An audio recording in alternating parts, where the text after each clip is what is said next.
Sensational comments తో ఎప్పుడు వార్తల్లో ఉండే కాంగ్రెస్ ఫైర్ బ్రాండ్ ఫిరోజ్ ఖాన్ ఇప్పుడు మనతో పాటు ఉన్నారు. ఇంతవరకు ఎవరికీ చెప్పని అనేక విషయాలను మనతో షేర్ చేసుకోబోతున్నారు. తెలంగాణ రాజకీయాల నుంచి సెంట్రల్ గవర్నమెంట్ లో జరుగుతున్న మార్పుల వరకు అనేక విషయాలను ఈ రోజు ఆయన అడిగి మనం తెలుసుకుందాం. సార్ ఆదాబ్. कैसे हो सर? నమస్కార్. ఎంఐఎం విషయంలో మీరు ఇంత వ్యతిరేకతతో ఉన్నారు, అయినా మళ్ళీ మీ కాంగ్రెస్ ప్రభుత్వం వచ్చాక కూడా వాళ్ళతో దోస్తీ కడుతోంది. మరి మీలాంటి వాళ్ళని కన్సిడర్ చేస్తున్నట్ట, మీ ఒపీనియన్ ని గౌరవిస్తున్నట్ట? ఎంఐఎం పార్టీకి ఎందుకు తీసుకున్నారంటే బీఆర్ఎస్ కి ఫినిష్ చేయాలి అని. Larger interest of party, larger interest of KCR కి ఫినిష్ చేయడానికి ఇది స్టెప్ తీసుకున్నారు. దానికి నేను వాళ్ళతోనే ఉన్నా. నేను ముఖ్యమంత్రికి చెప్పేసిన, మీ విజ్డమ్ కి నేను మ్యాచ్ చేయలేను. మీరు ఇవాళ ముఖ్యమంత్రి అయినా, కానీ నేను 2 years ముందు నేను మీకు ముఖ్యమంత్రిని చెప్పిన. ఫస్ట్ స్పీచ్ లో చెప్పేది వ్యక్తి ఫిరోజ్ ఖానే. ప్రతి ఒక్క స్పీచ్ లో చెప్పేది ఫిరోజ్ ఖానే. 100 మంది మా కాంగ్రెస్ ఉన్న సీనియర్లు నాకు అడిగినారు, ఏమరా నీకు ఒక్కడే పులి కనిపిస్తాడు ఉట్టి రేవంత్ రెడ్డి నువ్వు నాకుతున్నావా అన్నారు. నేనన్నా నాకుతలేను, కానీ మీరు కూడా పులి. అందరికీ చెప్పిన, మీరు కూడా పులి, కానీ పెద్ద పులి రేవంత్ రెడ్డి దగ్గర అది కసి చూసిన, అది యాష చూసిన, అది భాష చూసిన. ప్రతి ఒక్క మా సీనియర్లు ఉన్నారు గట్టోలు, వాళ్ళు జీవితం అంకితం చేస్తారు. ఎస్, రేవంత్ రెడ్డి కూడా గట్టోడు జీవితంగా అంకితం చేసినారు. కానీ నేను చూసిన, ఇక్కడ చెమట ఉన్నది, ఇక్కడ డబ్బులు ఉన్నది, ఇక్కడ కావాలంటే రక్తం కూడా ఉన్నది. ఆ చూసిన ఈయన వస్తే మా లక్షల మంది కార్యకర్త బతుకు బాగు అవుతుంది. వర్ణ తెలంగాణలో కాంగ్రెస్ ఫినిష్ అయిపోతుంది, ఒరిస్సా లాగా ఆంధ్రప్రదేశ్ లాగా అయిపోతుంది. రేవంత్ రెడ్డి కానీ ఫిరోజ్ ఖాన్ కానీ కార్యకర్త కానీ పరేషాన్ ఉన్నారు. కేసుల మీద కేసులు అవుతున్నాయి, డబ్బులు లేవు. ఏ రోజు నాకు ఎంత దుఃఖమైంది అంటే, ఒక రోజు ఇలా మీ ఛానల్ ముందు చెప్తా, ఏ రోజు బై ఎలక్షన్ మున్గూడులో మా దగ్గర డబ్బులు లేకపోతే, శ్రవంతి దగ్గర డబ్బులు లేకపోతే, మా క్యాండిడేట్ దగ్గర ప్రతి ఒక్క ఇంటికి పోయి కాలు మొక్కినారు.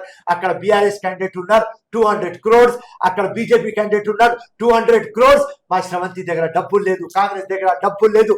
ఆ రోజు డిసైడ్ అయినా, ఎస్, ఏ రోజు పవర్ లో వస్తే ఏ పార్టీలు 200 కోట్లు చేసి పెట్టున్నారు, వాళ్ళకు ఫినిష్ చేద్దాం.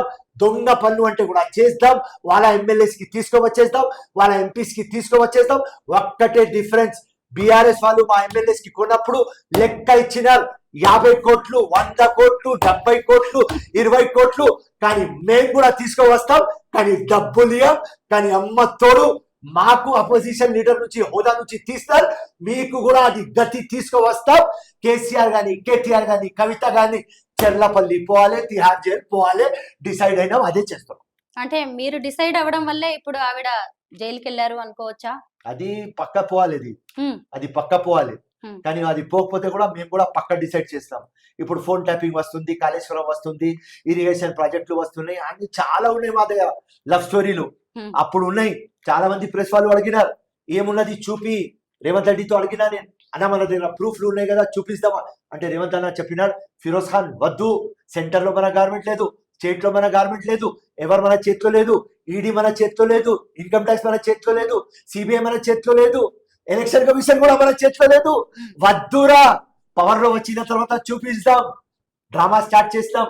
120 days అయింది, 1 year ఆగండి, చూడండి. అంటే మీరు పవర్ లోకి వచ్చిన తర్వాత ఇప్పుడు మీ పవర్ చూపిస్తున్నారా? అంటే ఫోన్ ట్యాపింగ్ కేసులు కావచ్చు, ఈ లిక్కర్ స్కామ్ కావచ్చు, భూ కబ్జాలు, ధరణి, ఇవన్నీ అంటే మీరు పవర్ ని అడ్డం పెట్టుకొని వీళ్ళందరి మీద కక్ష తీర్చుకుంటున్నారు అనుకోవచ్చా? ఆపోజిషన్ ఉన్నప్పుడే మాకు అన్ని తెలుసు, అప్పుడు మాకు పవర్ లేదు, ఇన్ఫ్లుయెన్స్ చేయలేం, క్లోజ్ అయిపోతుంది కేసు. ఇన్వెస్టిగేషన్ ఏదైనా ఆఫీసర్ రాని మేనేజ్ అయిపోతాడు, ఎందుకంటే వాళ్ళ దగ్గర అన్ని లక్షల కోట్లు ఉన్నాయి. రైట్, సర్ప్లస్ స్టేట్ కి అప్పుల స్టేట్ చేస్తున్నారు. ఇప్పుడు కాంగ్రెస్ గవర్నమెంట్ మేము పవర్ లో వచ్చినాం, లొల్లి పంచాయత్ ముఖ్యమంత్రికి, బట్టికి, ఉత్తమనాకి ఒక్కటే లొల్లి పంచాయత్. డబ్బులు ఎక్కడి నుంచి తీసుకురావాలి, అది లొల్లి పంచాయత్. సర్ప్లస్ స్టేట్ లో కూర్చున్న తర్వాత లొల్లి పంచాయత్ మాకు. ఈ మొత్తం డబ్బులు ఎవరు దోచుకున్నారా అమ్మా? కేసీఆర్ ప్లస్ ఫ్యామిలీ కదా. పబ్లిక్ డబ్బులు దోచుకున్నారు కదా. రేవంత్ రెడ్డి డబ్బులు దోచుకోలేదు కదా, ఉత్తమ్ దోచుకోలేదు కదా, ఫిరోజ్ ఖాన్ దోచుకోలేదు కదా, కామన్ మ్యాన్ పబ్లిక్ తీసుకున్నారు కదా, మీ డబ్బులు గుంజుకున్నారు కదా. ఈ పరిస్థితిలో తప్పకుండా న్యాయం చేయాలి. సో దానికోసం బీఆర్ఎస్ ఫినిష్ కావాలి, జైలుకి పోవాలి. మీరు జనం కోసం తప్పిస్తున్నట్టుగా, మార్పు కోసం తప్పిస్తున్నట్టుగా మాత్రం బాగా కనిపిస్తోంది. Firoz, thank you so much. Thanks for your valuable time. Thank you. Have a great day and best of luck for your future. Thank you so much. Jai Hind, Jai Congress. Jai Hind.